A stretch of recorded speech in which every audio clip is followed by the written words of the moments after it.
Just gonna do a quick run through for you guys on how I'm actually going to carbonate the Czech Pilsner here in the Spike Brewing Flex Plus fermenter.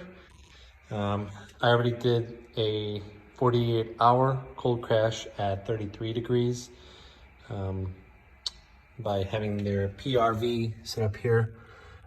Initially I put in about 10 PSI worth in there, as you can see, as over the 48 hours. A lot of that CO2 got absorbed, so now we're kind of down to 0, but I killed the head pressure before that anyway, so that's really the important part. So the setup now is I keep the PRV set up here. I have my carb stone from the Flex fermenter, Flex Plus fermenter from Spike Brewing. I made a hole in my refrigerator so I can run the CO2 line.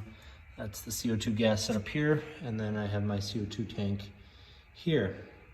So what I'm gonna do now is I'm gonna crank up the CO2 on my tank, and I'm gonna look up here for this reading.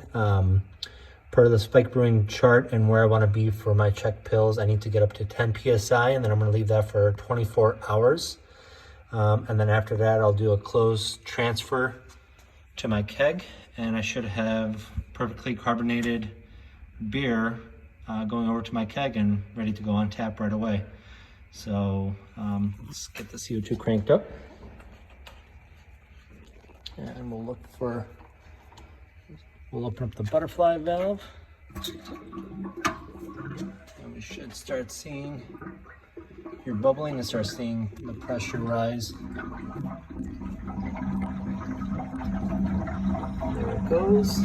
So keep letting that rise until we hit 10 PSI.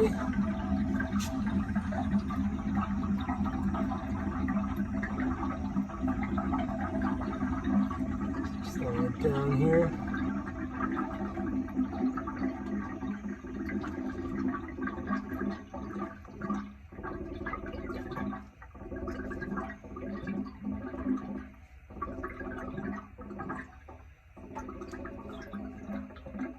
Okay.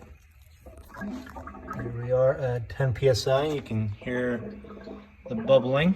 The dip tube is pointed straight up. You can tell by this little knob here, which is a great feature, so you can actually tell which way your dip tube is facing inside. And it's as simple as that.